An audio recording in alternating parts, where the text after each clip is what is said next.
بسم اللہ الرحمن الرحیم بسم اللہ الرحمن الرحیم الثالث من طرق انکشاف قول الامام علیہ السلام لمدعی الاجماع الحدث وہذا علی وجہین الی آخرہ۔ بات یہ چلی تھی کہ امامیہ کے نزدیک اجماع من حیث الاجماع حجت نہیں ہے، بلکہ ایسا اجماع حجت ہے جو مشتمل علی قول الامام علیہ السلام ہو۔ لہٰذا اب جب کوئی شخص دعوی اجماع کرتا ہے ہم میں سے، تو اس کا مطلب ہے وہ صرف اجماع کا دعویٰ نہیں کر رہا، بلکہ وہ یہ بھی کہہ رہا ہے کہ اس میں امام علیہ السلام کا فرمان، ان کی نظر، ان کی رائے شامل ہے۔ آگے موضوع ہمارا آج کل یہ چل رہا ہے کہ یہ بندہ جو اجماع کے ذریعے قول امام علیہ السلام کو کشف کر رہا ہے، جو ظاہراً تو کہہ رہا ہے کہ اس پر اجماع ہے، لیکن گویا کہ وہ کہہ رہا ہے کہ اس میں قول امام معصوم بھی شامل ہے، تو اس کو یہ کہاں سے کشف ہوا ہے کہ امام کا قول اس میں شامل ہے؟ تو انہوں نے فرمایا تھا پہلا طریقہ تھا حسی، کہ اس نے خود امام سے سنا ہے۔ دوسرا تھا قاعدہ لطف، جس کے شیخ طوسی اور دیگر حضرات قائل ہوئے تھے۔ تیسرا وہ ہے الحدث، اس نے سنا نہیں ہے امام علیہ السلام سے براہ راست، قاعدہ لطف کا یہ قائل بھی نہیں ہے، لیکن اس کا حدث یہ ہے، اس کا اندازہ یہ ہے، اس کا تخمینہ یہ ہے کہ امام علیہ السلام ان مجمعین میں شامل ہیں۔ حدث کیا ہوتا ہے؟ عام زبان میں یہی کہتے ہیں کہ کچھ چیزوں کی علامتیں دیکھ کر علامات کی بنیاد پر اندازہ لگانا کہ اچھا یہ ایسا ہوگا۔ علامتیں دیکھیں، ہم نے ان علامات سے اندازہ لگایا کہ انشاءاللہ یہ عادل ہوگا، یہ دلیر ہوگا، یہ بزدل ہے، علامات کی بنیاد پر۔ ٹھیک ہو گیا؟ تو تیسرا طریقہ کہ کیسے کشف ہو کہ اجماع میں امام علیہ السلام شامل ہیں، وہ ہے حدث۔ ٹھیک ہو گیا؟ اب فرماتے ہیں یہ حدث، پوری توجہ لطف آئے گا، دو طریقے سے ہوتا ہے۔ ایک حدث اس انداز میں ہوتا ہے کہ اگر وہ سبب حدث جو اس کو حاصل ہوا اور اس کو اندازہ ہو گیا کہ یہ ایسا ہے، اگر وہ میرے لیے حاصل ہو جائے تو میرا لیے حکم بھی یہی ہوگا، یعنی سب کے لیے برابر ہوگا۔ ایک یہ ہوتا ہے۔ ایک ہے کہ نہیں، انشاءاللہ آگے تفصیل بتاتا ہوں، کہ ایک حدث سے دوسرا حدث لگاتا ہے، اس کو کہتے ہیں الحدث من الحدث، کہ ایک حدث پہلے لگایا، پھر اسی سے ایک اور حدث لگایا، اور اس حدث سے اس نے پھر اندازہ لگایا اس بات کا کہ اس میں دعویٰ اجماع کیا، اور اس اجماع سے اس نے پھر قول، یعنی بذریعہ حدث وہ دعویٰ اجماع کرتا ہے اور پھر اس سے حدث لگاتا ہے کہ انشاءاللہ اس میں بھی امام شامل ہوں گے۔ آگے بتاتا ہوں تفصیل۔ شیخ اعظم فرماتے ہیں کہ یہ جو حدث ہے، یہ حدث انسان کو تین طریقے سے حاصل ہوتا ہے۔ ٹھیک ہو گیا جی؟ ذرا غور کرو۔ ایک ہوتا ہے حدث کالحس، ہے حدث لیکن ہے ایسا جیسا کہ وہ حسی ہے، اس انداز کا حدث۔ جیسے حس میں انسان کو علم ہوتا ہے، انسان کو خطا نہیں ہوتی، تو حدث بھی اگر اس معیار کا ہو تو وہاں بھی انسان کو علم ہوتا ہے، وہ کسی کو بھی ہو۔ ٹھیک ہو گیا جی؟ اچھا، فرماتے ہیں یہ بسا اوقات ایسا ہوتا ہے، مثال دے رہے ہیں کہ ایک شخص نے اپنے زمانے کے تمام فقہا کا تتبع کیا کہ اس کے زمانے میں جہاں بھی کسی شہر میں کوئی فقیہ ہوتا تھا، اس نے ان آراء اور فقہا کے نظریات کو جمع کیا، اور اس نے دیکھا کہ فلاں حکم پر اس زمانے کے یا تمام زمانوں کے سارے فقہا کا اتفاق ہے، اب یہ کام آپ کریں، یہ کام آغا ثاقب کرے، یہ کام میں کروں، سب کے لیے مفید علم ہے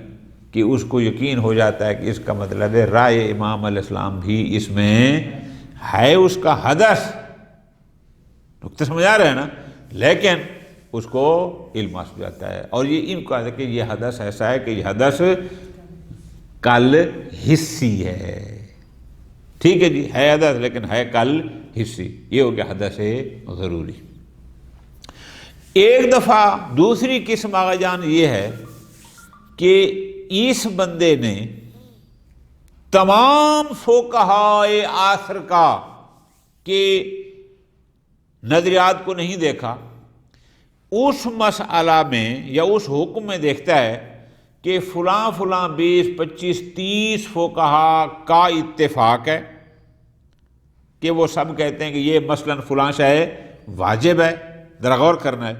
اور اس اتفاق سے اس بندے کو خود اس شخص کو یقین ہو جاتا ہے، علم ہو جاتا ہے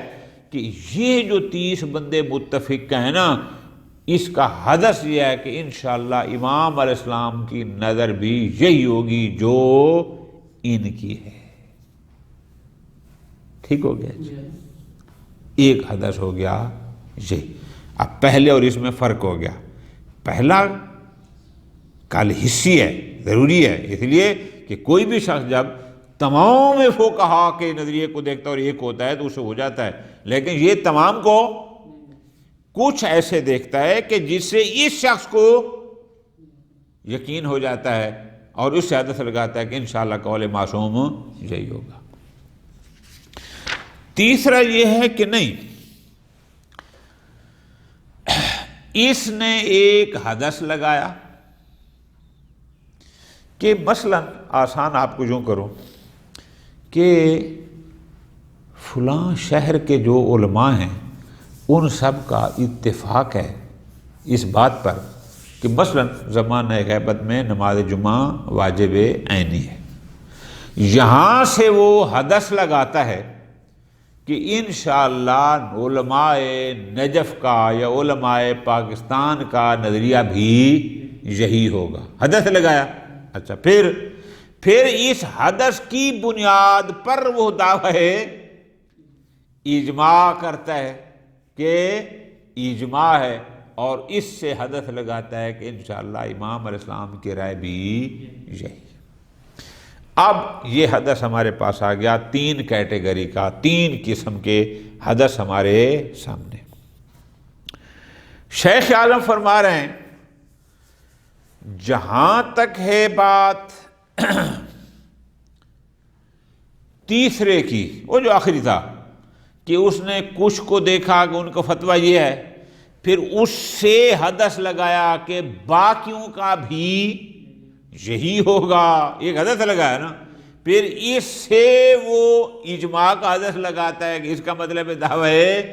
اجماع ہے، اور پھر اس سے کشف کرتا ہے حدثاً کہ انشاءاللہ قول ہے، یعنی حدث در حدث۔ اس میں تو فرماتے ہیں اس کی حجیت پر تو ہمارے پاس کوئی دلیل کہ ایک بندہ اندازہ لگا لے کہ ان کا نظریہ یہ ہے، اسلام آباد کے علماء کا اندازہ لگاتے ہیں انشاءاللہ لاہور کے فقہا کا نظریہ بھی یہی ہوگا، پھر اندازہ لگاتے ہیں انشاءاللہ کراچی والوں کا بھی، پھر یہ کر کے پھر ایک دعویٰ اجماع کرے، یہ تو حجت نہیں۔ اچھا، پھر دوسری قسم کون سی تھی کہ اس بندے کو اس نے دیکھا 10 15 20 30 40 علماء کو دیکھا، سب کو نہیں، اس سے اس کو علم ہو گیا کہ ان کا جو اتفاق ہے نا، یہ ایسی شخصیات ہیں کہ یہ مطمئن ہو جاتا ہے کہ انشاءاللہ امام کے رائے بھی ان کے، تو ہم کہیں گے پھر اس کا یہ علم اس کی اپنی ذات کے لیے حجت ہے، میرے لیے حجت ہے، تو اس کا وہ حدث یا وہ چیز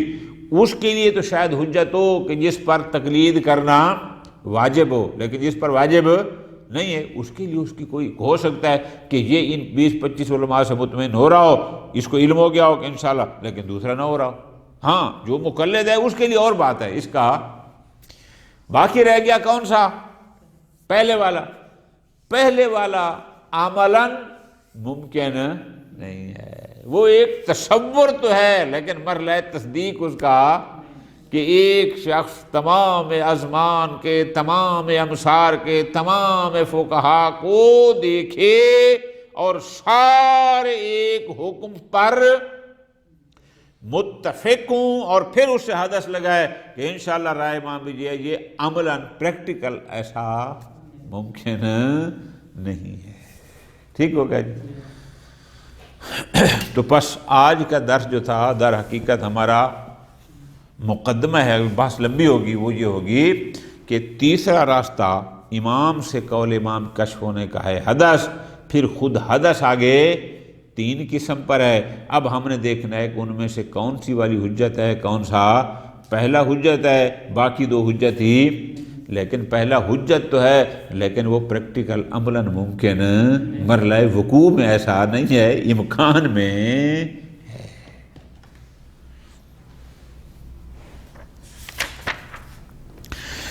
الثالث، تیسرا راستہ، من طرق انکشاف قول الامام علیہ السلام لمدعی الاجماع، کہ جو شخص دعوی اجماع کرتا ہے اور اس سے کشف ہوتا ہے کہ انشاءاللہ قول معصوم بھی اس میں شامل ہے، تو تیسرا راستہ انکشاف قول معصوم کا وہ ہے الحدث۔ وہذا علی وجہین، یہ حدث بھی پھر 2 طریقے پر ہے، چونکہ پھر پہلی قسم کے آگے پھر 2 قسمیں بنیں تو اس لیے یہ 3 بن گئیں۔ اچھا، پہلا ان یحصل لہ ذلک، کہ اس مدعی اجماع کے لیے وہ حدث حاصل ہو، کہاں سے؟ من طریق، ایک ایسے طریق سے، ایک ایسے انداز سے کہ لو علمنا بہ، کہ اگر ہمیں بھی اس کا علم ہو جائے، ما خطأنا ہو فی استکشافی، تو اس کے شاف میں ہم بھی خطا، یہ نہیں کیا کہ وہ ایسا حدث ہے، اس کا حدث کا ایک ایسا طریق ہے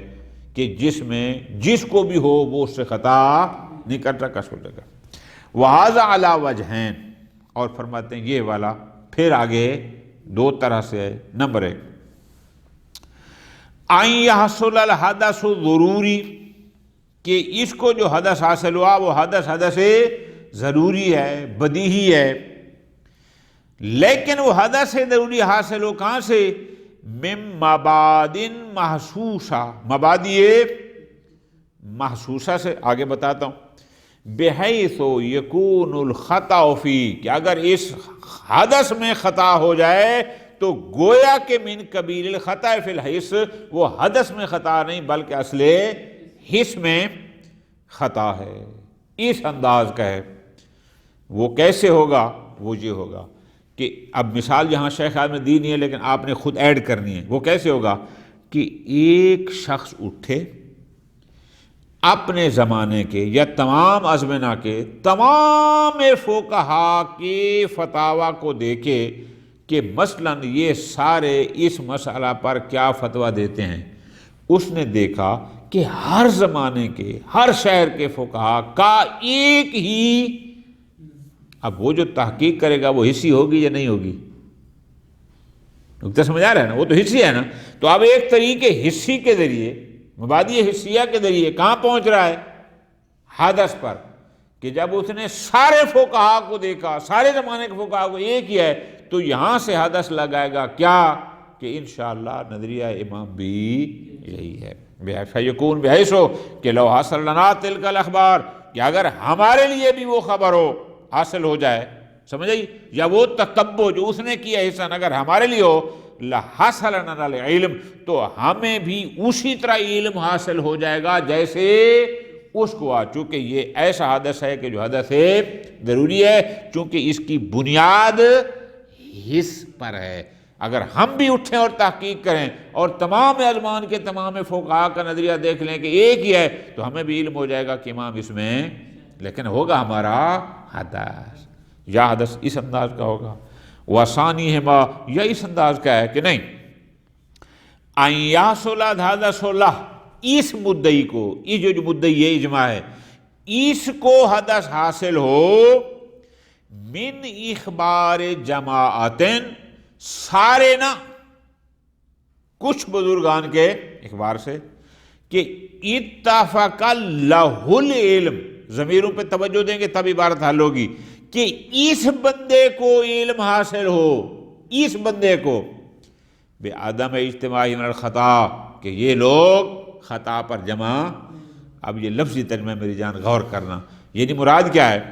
کہ اس نے 10-20 چیدہ فقہا دیکھے، ان سب کا ایک ہی حکم تھا، اس سے اس کو علم ہو گیا، اس بندے کو، کہ یہ 20-25 فقہا جب ایک بات پر جمع ہے کہ حکم یہی ہے، تو ان کا اتفاق یہ خطا پر متفق نہیں ہو سکتے۔ نکتہ سمجھ آ رہی ہے نا جی؟ لیکن اس بندے کو، لفظ لہو کو لینا ہے، اس کو، لیکن لیس اخبارہم، لیکن ایسا بھی نہیں ہے کہ ان 20-25 آدمیوں کا خبر دینا یا متفق ہونا ملزوماً عادتاً، کہ عادتاً وہ ملزوم ہو کیا، لقول لمطابقت قول امام علیہ السلام، کہ عادتاً ایسا نہ ہو کہ بس یہ 25 ہو گئے تو عادتاً لازمہ یہ ہے کہ امام بھی اس میں، ایسا نہ ہو، بحیث لو حصر لنا، کہ اگر وہ ہمیں بھی حاصل ہو جائے تو علمنا بالمطابقت ایضاً، تو ہمیں بھی اس کا علم ہو جائے گا کہ ان کا اتفاق اور قول معصوم مطابق ہیں۔ اب توجہ کرنا میری جان، تو اس کا مطلب ہے پہلی صورت میں اس کو حدث اس چیز سے حاصل ہوا تھا کہ عادتاً وہ ملازم تھی کہ وہ اتفاق مطابق قول معصوم ہوتا ہے، طریق وہ بھی حصی تھا، خود تتبع کی تھی نا، دوسرا ہے یہ بھی حصی، لیکن یہ ہے کہ عادتاً اس اتفاق کا امام کے ساتھ مطابق ہونا یہ ضروری، چونکہ جو عادتاً ہے وہ تو پھر سب کے لیے ہو نا، یہاں سب کی بات نہیں ہے، وہ فقط اس بندے کے لیے ہے۔ خوب، آسانی، اور دوسرا وہ کیا ہے کہ اب توجہ نہیں، اگر لطف لینا ہے کہ پہلی میں حدث کہاں سے آیا تھا، حس سے، تحقیق اس نے خود کی تھی، دوسری کیا ہے کہ نہیں، وہ حدث ایک اور حدث سے آیا، یعنی اس نے اس اتفاق کا بھی تتبع نہیں کیا، خود محسوس کیا ہو، بلکہ اس نے اس کا بھی اندازہ لگا کہ انشاءاللہ یہ متفق ہیں، اور پھر اس سے آگے بڑھا۔ فرماتے ہیں الثانی، دوسرا کیا ہے، ان یحصل ذلک، کہ اس بندے کو یہ حدث حاصل ہو من مقدمات نظریہ، مقدمات نظریہ حدثیہ سے، کہ یعنی حدث سے ایک اور حدث، شاباش، و اجتہادات، اور اجتہادات سے، ایسے کہ کثیرت الخطا، کہ جن میں عام طور پہ خطا ہو جاتی ہے۔ فرماتے ہیں بل علمنا بخطأ بعضھا فی موارد کثیرہ من ناقل الاجماع، کہ جس نے نقل اجماع کیا ہے ہمیں بہت سارے موارد پر علم ہے کہ یہ اجماع کا جو اس نے کہا ہے یہ حدث اس کا خطا پر مشتمل ہے۔ پس علمنا والکا منہم بتصریحاتہم، اور بعض موارد پر خود انہوں نے وضاحت کر دی علماء نے کہ فلاں جو دعویٰ اجماع ہوا اور اس کی یہ بنیاد تھی یہ درست نہیں ہے۔ خوب، استظہرنا ذلک منہم فی موارد اخر، انشاءاللہ آگے بتائیں گے بہت سارے کہ کہاں کہاں پر خود انہوں نے بھی کہا ہے کہ یہاں جس بنیاد پر یہ حدث لگایا گیا، اجماع کا کہا گیا، وہ بنیاد ہی خطا پر مشتمل تھی، وہی درست نہیں تھی۔ خوب، ختم ہوگی بات۔ پس اب توجہ آقا جان، ہمارے پاس اجماع سے کشف قول معصوم کے 3 راستے ہیں، ایک ہے حسی، ایک ہے لطف، اور ایک ہے حدث۔ اب فرماتے ہیں اذا عرفت انا مستند خبر المخبر بالاجماع، کہ جو شخص بھی نقل اجماع کرتا ہے، اجماع کی خبر دیتا ہے، جو بھی کہتا ہے کہ ھذا الحکم ھکذا اجماعا، ٹھیک ہو جی، حاکی اجماع ہے کہ المتضمن، کہ اس کا وہ اجماع متضمن ہے للاخبار من الامام، کہ گویا کہ وہ امام علیہ السلام کے فرمان کی بھی ساتھ خبر دے رہا ہے، کہ ضمناً یہ ہے کہ امام کا فرمان بھی یہی ہے۔ تو پس جو مخبر بھی اجماع کی خبر اور نقل اجماع کرتا ہے، لا یخلو من الامور الثلاثۃ المتقدمہ، اب اس کا بذریعہ اجماع قول معصوم کو نقل کرنا یا اس کی خبر دینا ضمناً یہی ہوگا نا۔ فرماتے ہیں اس کے فقط تین ہی راستے ہیں۔ نمبر ایک، السماع عن الامام، کہ اس نے خود ہی امام سے سنا ہو، البتہ ما عدم معرفتی بعینی، عیناً شخص امام کو یہ تو پتہ ہو کہ ان میں سے ایک امام تھا جس نے یہ کہا، لیکن کون سا والا تھا یہ ہے، اور جس کو ہم نے حصی کا نام دیا ہے، اجماع حصی دخولی، ٹھیک ہو گیا جی۔ نمبر دو، دوسرا طریقہ تھا استکشاف قولہ، کہ امام معصوم علیہ السلام کے قول کو کشف کرے، من قاعدۃ اللطف، اور تیسرا ہے حصول العلم من کہ بدریہ حدث وہ علم حاصل کر لے، یقین کرے کہ انشاءاللہ اس میں قول معصوم شامل ہے۔ یہی تین راستے ہو گئے کشف قول معصوم کے، حس، لطف اور حدث، ٹھیک ہو گیا۔ فرماتے ہیں ظاہر لکا، اب یہ بات بھی کلیئر ہو گئی کہ ان الاول ہونا، جو پہلی قسم تھی کون سی، حصی، کہ شخص خود امام علیہ السلام سے سنے، غیر متحقق عادتاً، زمانہ غیبت میں ہم یہ تو نہیں کہتے کہ یہ محال ہے، چونکہ امام تو موجود ہیں، لیکن عادتاً ایسا نہیں ہے۔ لأحد من علمائنا المدعین الاجماع، جن جن لوگوں نے دعویٰ اجماع کیے ہیں، یہ سارے زمانہ غیبت کے لوگ ہیں اور سارے زمانہ غیبت میں دعویٰ اجماع کر رہے ہیں، کیا ان مدعی اجماع نے سب نے خود شخص امام سے سنا ہو؟ عادتاً ایسا نہیں ہے، ممکن ہے لیکن واقع ہونا عادتاً ایسا نہیں۔ اچھا، وَأَنَّ الثَّانِي، جو دوسرا طریقہ تھا وہ لطف والا، لیسا طریقاً للعلم، اس سے بھی فرماتے ہیں ہمیں علم حاصل نہیں ہو سکتا، چونکہ ہم اس لطف کے وجوب کے قائل نہیں ہیں، لہذا اس سے بھی ہمیں علم نہیں ہوگا کہ امام اس میں شامل ہیں۔ لہذا فلا یسمع دعویٰ من استند الیہ، لہذا جو شخص بھی قاعدہ لطف کی بنیاد پر دعوی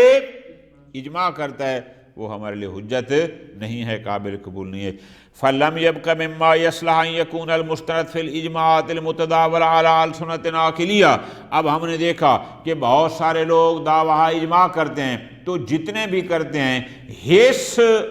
عملاً ممکن نہیں زمانے غیبت میں، لطف کے ہم قائل نہیں، تو صرف ایک ہی آپشن رہ جاتا ہے اور وہ ہے فقط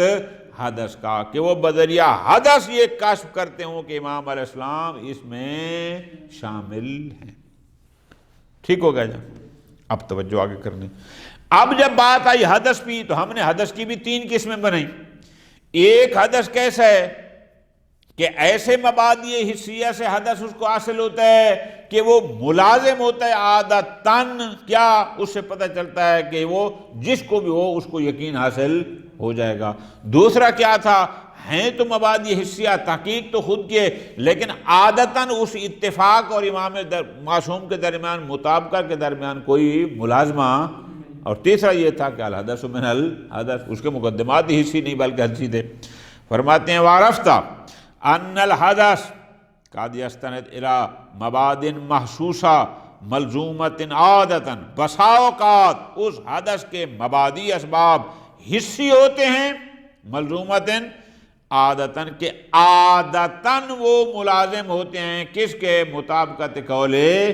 کہ جیسے میں نے آپ کو مثال دی تھی بہت آسان سی، کہ اس نے تمام زمانوں کے تمام فقہا کو دیکھا ہو تو اب عادتاً ملازم ہے کہ انشاءاللہ یہ اتفاق اور قول معصوم دونوں مطابق ہیں. خوب. نذیر العلم الحاصل من الحواس الظاہرہ، ایسا حدث ایسے ہے جیسا کہ وہ حواس ظاہریہ، یہ جو ہمارے حواس خمسہ ہے ان سے علم حاصل ہوتا ہے اسی طرح ہے. ونذیر الحدث الحاصل لمن اخبر بالعدالہ والشجاعہ لمشاہدتہ آثارہم المحسوسہ. فرماتے ہیں بسا اوقات کیا ہوتا ہے، لمن اخبر بالعدالت، ایک شخص کہتا ہے فلاں شخص عادل ہے، فلاں شخص شجاع ہے، لیکن لمشاہدتہ، وہ کیوں کہتا ہے؟ اس لیے کہ اس نے اس کے شجاعت اور عدالت کے آثار کا مشاہدہ کیا ہوتا ہے، المحسوسہ، اور جو حصی ہوتے ہیں، الموجبۃ الانتقال الیہما، کہ عادتاً وہ آثار محسوسہ موجب بنتے ہیں کہ انسان اس کی عدالت اور شجاعت کا حدث لگا دیتا ہے کہ انشاءاللہ یہ بندہ عادل ہے، یہ بندہ شجاع ہے. نکتہ سمجھ آ گیا جی؟ خوب روٹین. یا ایسا ہے کہ وہ جس کو بھی وہ آثار نظر آتے ہیں وہ اس پر عدالت اور شجاعت کا حکم لگا دیتا ہے. یا او الی مواد محسوسہ، دوسری کہتے ہیں تو مبادیہ حصیہ، لیکن موجبتاً لعلم المدعی، ہر ایک کے لیے نا مدعی اجماع کے علم کا موجب بنتے ہیں کہ اس کو علم حاصل ہو جاتا ہے کہ انشاءاللہ یہ اتفاق مطابق قول معصوم ہے، اس کو علم حاصل ہے بندون ملازمت نادیہ. لیکن اس اتفاق اور مطابقت قول معصوم میں کوئی عادتاً ملازمہ ہو سکتا ہے کسی اور کو اس اتفاق سے امام کے مطابق ہونے کا علم حاصل نہ ہو، اس کو البتہ ہے. دو ہو گئے. اور کبھی حدث یستند الی اجتہادات،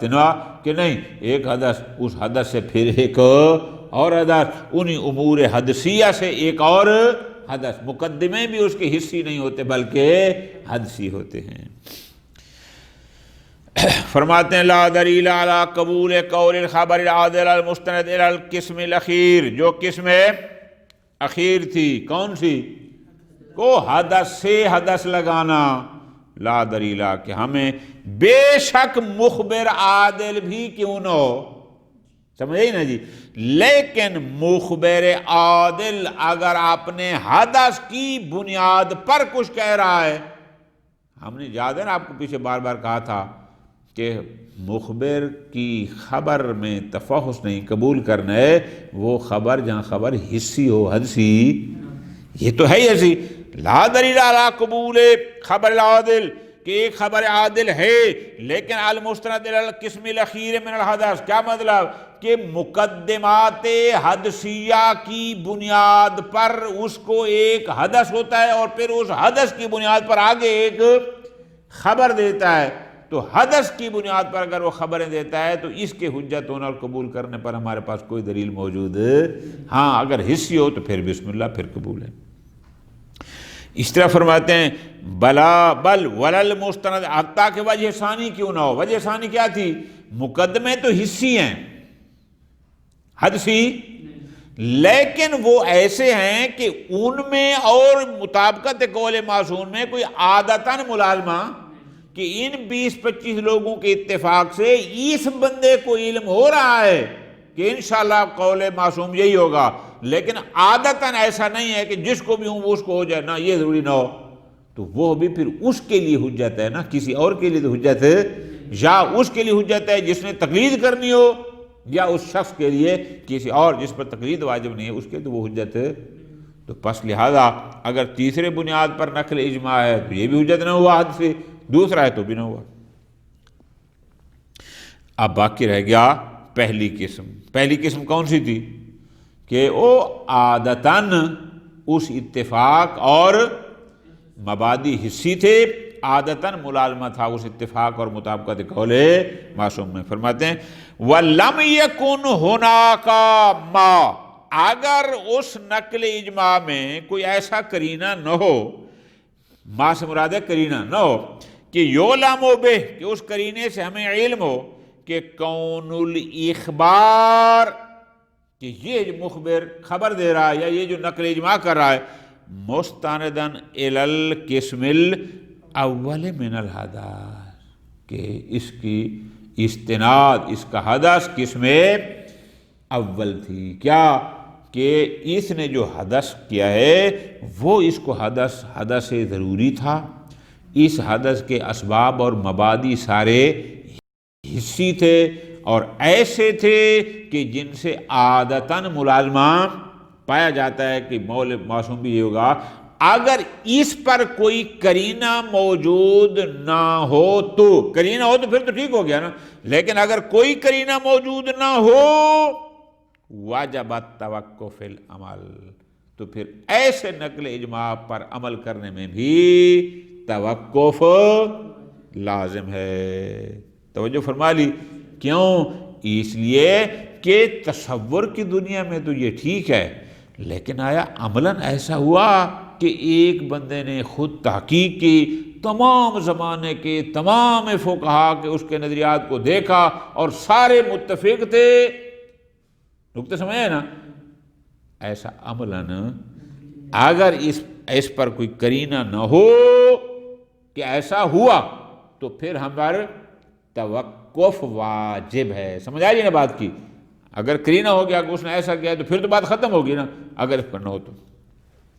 کسائر الاخبار، تو یہاں بھی اسی طرح توقع واجب ہوگا، کسائر الاخبار المعلوم استنادها الی الحدث، جیسا کہ باقی خبریں کہ جن کے بارے میں ہمیں پتہ ہو کہ ان سب کی بنیاد اس حدث پر ہے جو مردد ہے بین الوجوہ المذکورہ، کہ ایک شخص دعوی اجماع کرتا ہے، توجہ کرنا، اور ہمیں پتہ ہو کہ یہ جو دعوی اجماع کر رہا ہے بندہ یہ حدث کی بنیاد پر کون سا ہے، دوسری قسم ہے یا تیسری قسم، تو جیسے وہاں ہم نے توقف کرنا ہے اس پہلی قسم میں بھی اگر کوئی قرینہ نہ ہو تو یہاں پر بھی ہم اسی طرح توقف کریں گے۔ صلی اللہ علی محمد و آل محمد۔